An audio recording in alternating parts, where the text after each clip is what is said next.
The captured airfield lay under a thick curtain of Pacific heat, the kind that rose from the earth in trembling sheets and blurred the horizon until the boundary between ground and sky dissolved into a molten haze. It was early 1944, and the installation, carved out of jungle only days earlier, looked as though it had been dropped into a world where the war had momentarily forgotten to breathe. The runways were still scarred with craters, the steel matting clattered under the boots of engineers, and the smell of aviation fuel mixed with the sweet rot of crushed vegetation. Yet the sky remained empty. No warning sirens, no engine roar, no silhouettes of enemy fighters swooping out of the sun. The silence carried an unnatural weight, as if the whole front had fallen into a strange, hesitant pause. Along the edges of the airfield, the M16 half-tracks waited in long, patient rows, their M45 Quad mounts raised high like the lifted heads of hunting animals deprived of prey. 4 black barrels on each turret pointed toward nothing, catching the sunlight in sharp reflections that glimmered like polished teeth. Dust lay untouched on the armor plates, and ammunition belts hung across storage racks in perfect loops, ready to feed a storm that never came. Crews lounged in the shade of torn camouflage nets, their shirts soaked with sweat, their faces marked with the fatigue of long weeks expecting attacks that had simply stopped materializing. Air raids had once come daily. Now the sky felt abandoned, as if the enemy had vanished into the clouds and left the battlefield behind. Around the perimeter, the grass moved in slow swaying arcs, stirred by wind rolling down from the unseen hills, while the jungle loomed close and dark beyond the wire. The dense canopy pressed against the airfield like a living wall of secrets. Birds flitted briefly between branches and disappeared again into the depths. Somewhere inside that green maze, the remnants of Japanese positions watched and listened, unseen but not inactive. The anti-aircraft lines, built to answer threats from above, now faced a frontier that breathed a different kind of danger. The Quad 50s waited for aircraft, but the war was beginning to bend in another direction, one that crept along the forest floor and clung to treetops where rifles could hide. The machinery itself seemed restless in the stillness. The electric motors of the mounts, silent for days, held a readiness that strained against the lack of purpose. The half-tracks, stained with mud from earlier advances, radiated heat that shimmered around their armored shapes as if the vehicles themselves longed for motion. Every part of the landscape appeared caught in a moment of anticipation, the kind that precedes a sudden shift in the rhythm of a campaign. The Quad 50s had been brought to the island to tame the skies. Yet the skies no longer offered resistance. Their thunder had not been summoned. Yet something in the air hinted that the quiet could not endure. Far beyond the airstrip, from deep within the jungle's shadowed interior, faint cracks of gunfire occasionally drifted back toward the base, swallowed quickly by humidity and distance. The sound was light, elusive, almost easy to ignore. But it carried the truth the quiet sky concealed. The fight had moved to another dimension. The enemy had not vanished. It had simply stepped out of the clouds and into the trees. And as the calm settled once more over the idle guns, the air seemed to tighten, as if preparing to reveal the moment when the Quad 50 would be called upon not to defend the heavens, but to unleash its power on the hidden world above the jungle floor, where the next transformation of war was waiting to erupt. Metal dominated the small training ground behind the airfield, where the full form of the M45 Quad mount revealed itself under the harsh Pacific sun. Mechanics had stripped one of the half-tracks down to its essential lines, exposing the thick weld seams of its armored skirts and the rugged suspension coated in dried clay. Nearby, crewmen fed new belts of .50 caliber ammunition into canvas boxes, their hands moving with a precise rhythm that carried the weight of long hours spent mastering a machine too powerful to allow mistakes. Every surface of the mount seemed designed for function over elegance, the rotating base with its heavy ring gear, the interconnected arms supporting the 4 barrels, and the compact electric motors that waited like coiled muscles for the command to awaken. When the training officer signaled the demonstration to begin, the quiet heat fractured instantly. The Quad 50's electric traverse system came alive with a smooth mechanical growl that cut through the field. The entire assembly moved with a fluidity that looked almost unnatural for its size, shifting left and right, rising and dipping in arcs that imitated the searching gaze of a living creature. Dust swirled beneath the half-track as the turret rotated, and the gunners worked the controls with a practiced steadiness that transformed raw machinery into coordinated power. The onlookers saw the barrels lock onto a series of wooden targets placed along a ridge of earth, and for a moment the field held the silence of breath drawn and held. Then the thunder came. The 4 Browning machine guns roared in unison, their combined fire forming a continuous wall of sound that vibrated through the ground and climbed into the chest of every man watching. Brass casings poured onto the metal floor like cascading rain, bouncing, spinning, and piling against the gunners' boots as the bursts lengthened. The barrels spat white slivers of flame, and the air filled with the sharp smell of cordite and hot oil. The wooden targets, strong enough to withstand ordinary rifle fire, disintegrated almost instantly, splintering into clouds of dust and shards as if they had been struck by an invisible hammer. The Quad 50 did not simply fire at objects, it erased them. Around the field, sandbags trembled under the shockwaves, and the distant tree line absorbed the echoing pulses of sound that hit it like rolling waves. Each burst stitched patterns along the ridge until there was nothing left standing, only churned earth and drifting smoke. The machine's capability was unmistakable, not written in manuals or described in briefings, but carved in the air in this moment of unleashed energy. It was a weapon built for the sky, yet its fury on the ground suggested an untapped purpose, one waiting to emerge when circumstances forced the battlefield to bend around the presence of such power. Mechanics stepped forward as the guns cooled, wisps of smoke rising from the overheated barrels, and the crew chief barked orders to check alignment, inspect feed mechanisms, and record the firing cycle for maintenance teams. The machine, even at rest, radiated potential, as if the demonstration had only skimmed the surface of what the 4-barrel mount could deliver.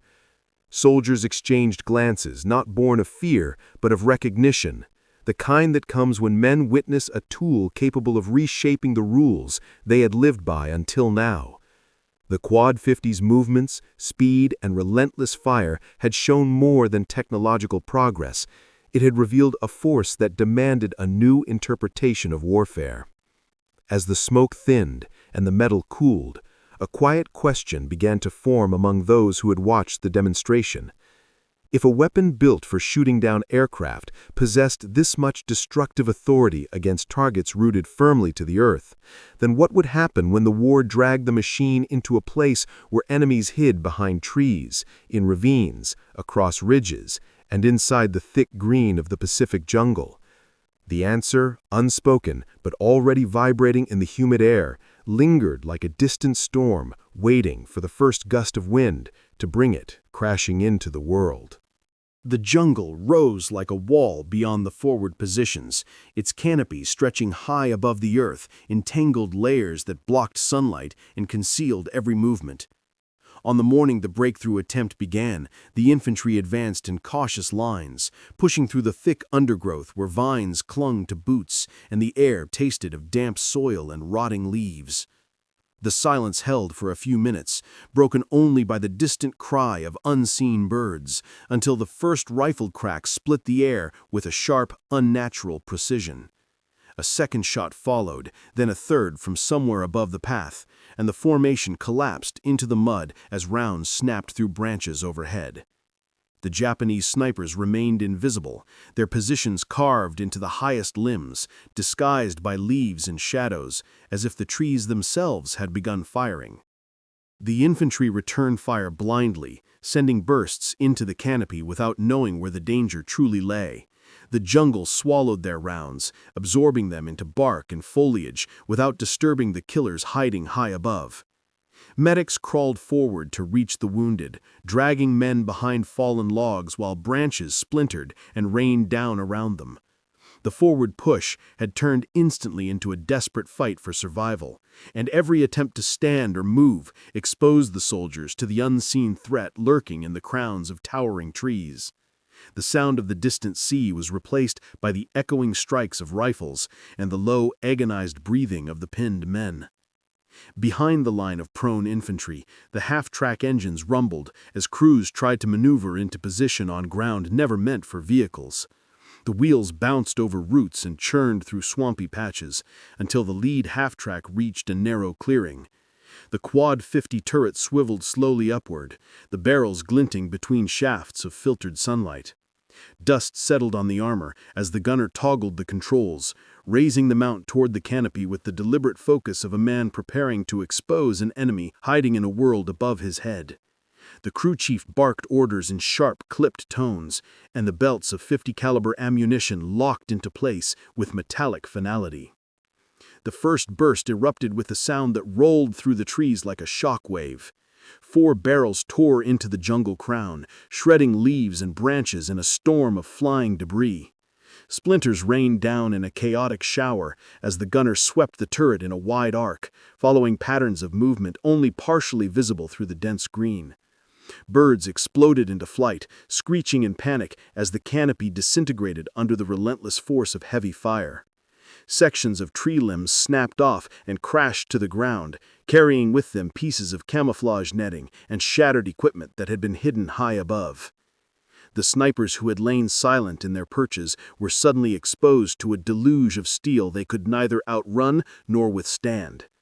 Their firing positions, once unreachable by ordinary weapons, collapsed in fragments under the fury of the Quad 50. The air filled with the intense heat of gunfire and the sharp smell of burning wood as the forest canopy itself appeared to come apart. The infantry lifted their heads slightly, watching in disbelief as the source of the deadly ambush dissolved into falling wreckage. The moment that had begun as chaos now shifted into revelation. The towering heights of the jungle were no longer safe for the enemy. When the guns finally ceased, the clearing was blanketed in drifting smoke, pierced only by beams of sunlight now cutting through gaps where leaves and branches had been moments earlier. The silence returned, but it no longer carried the menace of unseen sharpshooters. Instead, it felt like the stunned quiet that follows a sudden transformation. The Quad 50 mount lowered slightly, its barrels still smoking, while infantrymen rose cautiously from the mud, staring upward at the devastation the weapon had carved into the trees. Along the line, officers exchanged looks that needed no words. A new method had revealed itself in the raw violence of that moment, not developed in planning rooms or manuals, but discovered by necessity, born in the heart of battle. The Pacific jungle, once the perfect stronghold for hidden fire, had met an answer powerful enough to strip away its defenses. And as the troops pushed forward with renewed confidence, the question lingered like a distant rumble waiting to grow. If the Quad 50 could dismantle the top trees in seconds, what would happen when its thunder began to spread across entire islands? Word of the treetop engagement traveled across the Pacific far faster than official reports could be typed or relayed. It moved through the spoken exchanges of patrols returning from the jungle, through the hurried conversations of officers planning the next advance, and through the whispers of infantrymen who had seen with their own eyes how the Quad 50 could turn the upper world of leaves and shadows into a collapsing storm of splintered wood. Within weeks, more half-tracks equipped with the 4-barrel mounts appeared at staging areas, their engines rumbling through muddy inland trails, their tracks carving deep wounds into the ground as they pushed toward forward operating zones. The jungle, once the shield of the defenders, began to tremble each time the transports approached, for the men who rode in them now carried a confidence that had been absent in the early months of the campaign. As new units received the mounts, crews taught one another the strange rhythm required to control the electric motors that guided the turret. They shared observations about firing angles that could punch through palm crowns, about the way tracer fire bent slightly in humid wind, about the tonal shift in the roar when the guns struck living wood versus concealed fortifications. Techniques evolved rapidly, flowing from one crew to the next. Some units positioned their half-tracks at the edges of ridges to fire directly into elevated positions miles ahead, while others learned to integrate the Quad 50 into nighttime perimeter defenses, where its deep thunder could stop an infiltration attempt before it fully emerged from the undergrowth. Even without written doctrine, the machine was shaping the behavior of the soldiers around it. The psychological effect on Japanese forces grew impossible to ignore. Snipers who once spent days hidden in elaborate canopy nests abandoned their positions at the first hint of movement from a half-track. Entire squads shifted their camps away from high ground, knowing that height no longer guaranteed safety. The sound of 4 heavy barrels firing at once echoed across valleys with a distinct, rolling cadence that carried a message deeper than any leaflet or broadcast. The Americans had found a weapon that punished concealment. In villages seized along the coastlines, civilians described how Japanese units moved warily through forests where Quad 50 strikes had passed days earlier, stepping around trunks sheared apart by heavy rounds, staring upward as if expecting the sky to explode again. Across the islands, American patrols advanced with a new tempo. Instead of creeping forward beneath the oppressive weight of possible ambush, they progressed with deliberate steps, knowing that the thunder behind them could clear blinds, break nests, and silence traps before they could fully ensnare a column. The half-tracks became part of the offensive rhythm, positioned strategically on newly cut supply paths, their presence turning narrow trails into corridors protected by the threat of swift and overwhelming retaliation. The roar of the guns, once reserved for fighting aircraft, now served as a signal that the invisible grip of the jungle was being pried open by force. As the campaign continued, the Quad 50 acquired a symbolism that spread through the ranks. It represented not only overwhelming firepower, but a measure of control over a terrain that had punished American forces mercilessly since the early battles. Younger soldiers, arriving on the islands without personal memory of those early defeats, heard stories of the weapon as if it were a mythic presence, an iron guardian that carved clarity out of confusion. Veterans, hardened by losses at Guadalcanal, Buna, and other brutal campaigns, now felt the ground shifting in their favor, driven partly by this unlikely machine originally built to hunt fast-moving aircraft. By late 1944, the question was no longer whether the Quad 50 belonged on the ground, but how far its growing influence would reach as the war continued to expand.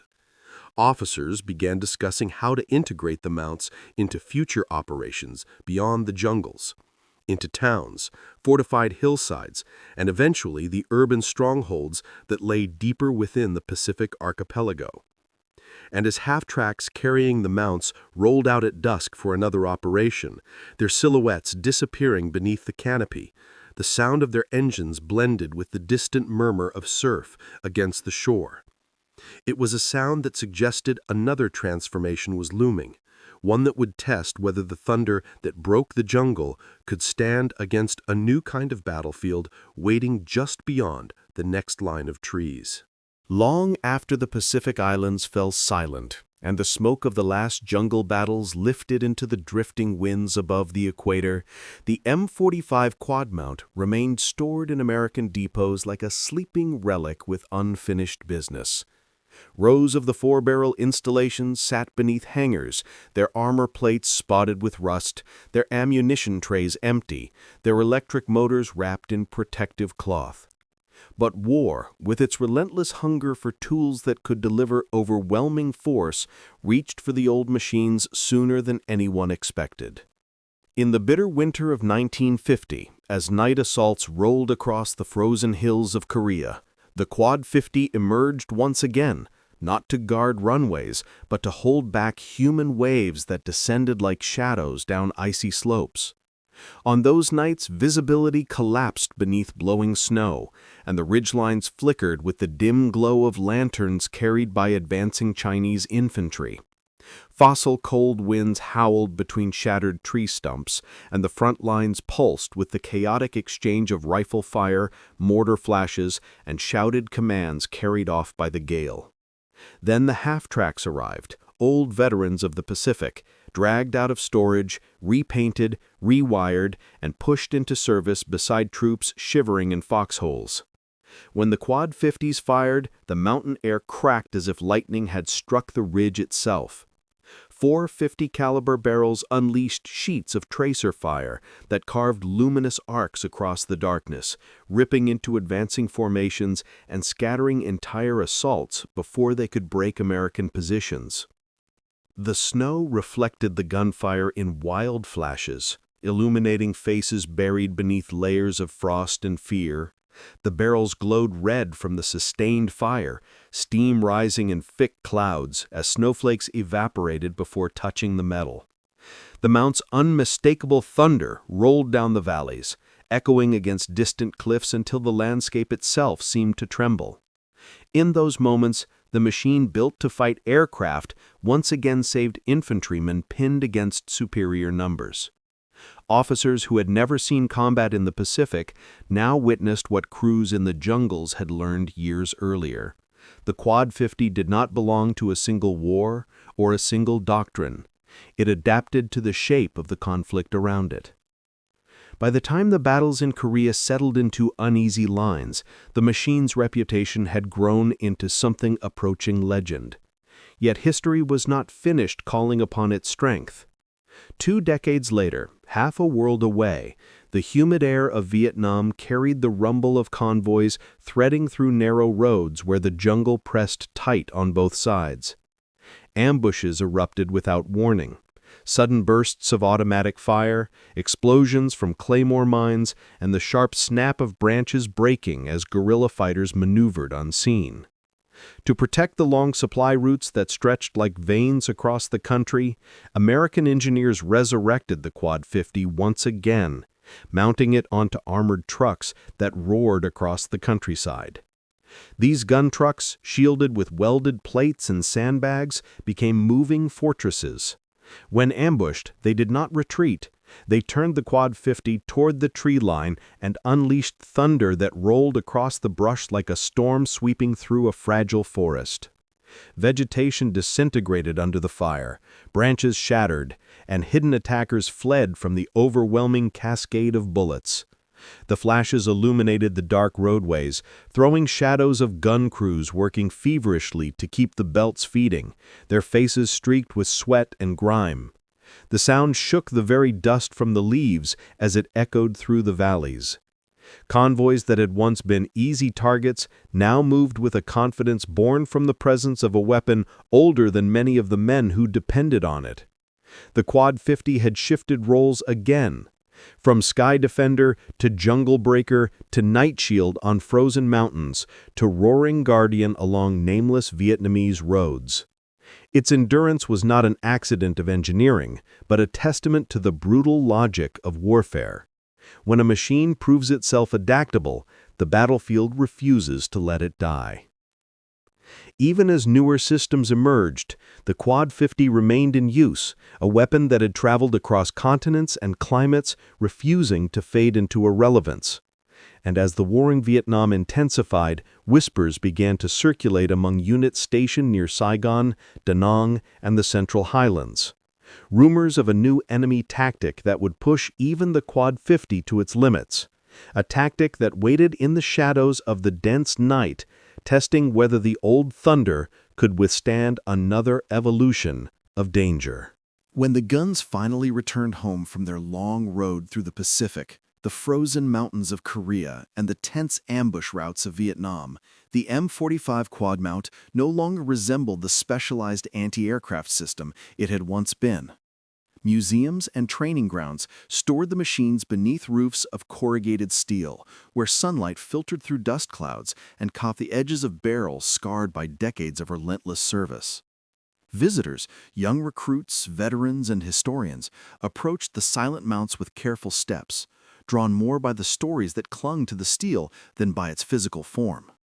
The metal smelled faintly of oil and age, and the faded serial numbers hinted at a past too large to record on any placard. In that stillness, the weapon seemed to carry its own memory, a silent record of battles in which it had reshaped the world around it. Across the country, instructors used surviving mounts during training sessions, their voices echoing through ranges where the old frames rested under open skies.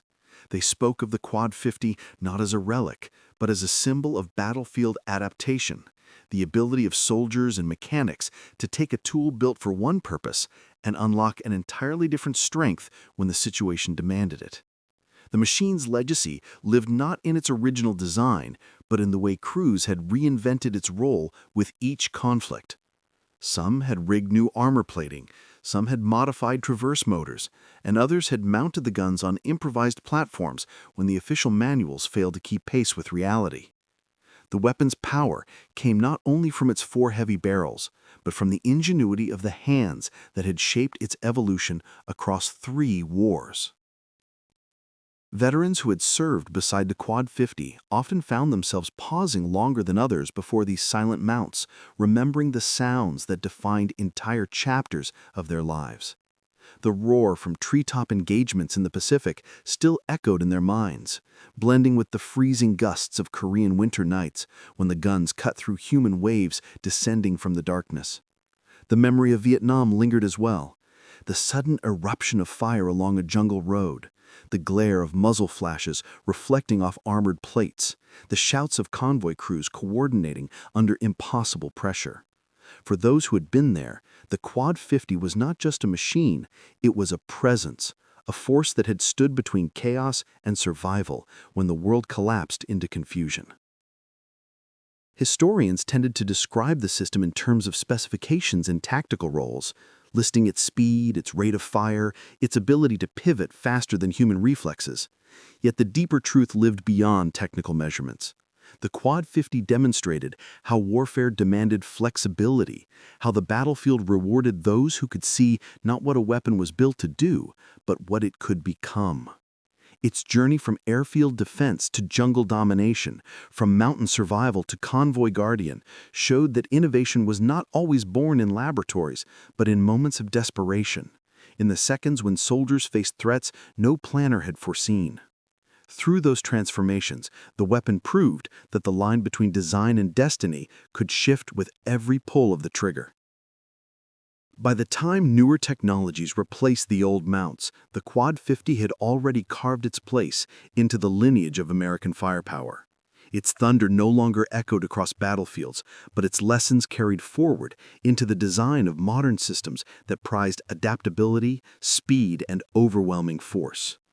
Engineers and tacticians studying historical footage often paused on frames showing the Quad 50 in action, recognizing in its silhouette the foundation of principles still used today.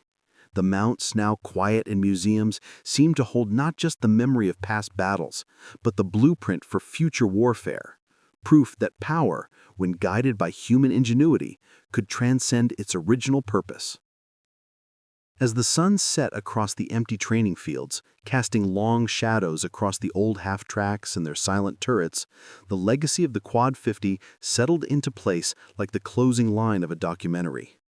Even without the roar of its barrels, it remained a presence woven into the stories of 3 wars, a testament to endurance, transformation, and the soldiers who learned to shape thunder with their hands.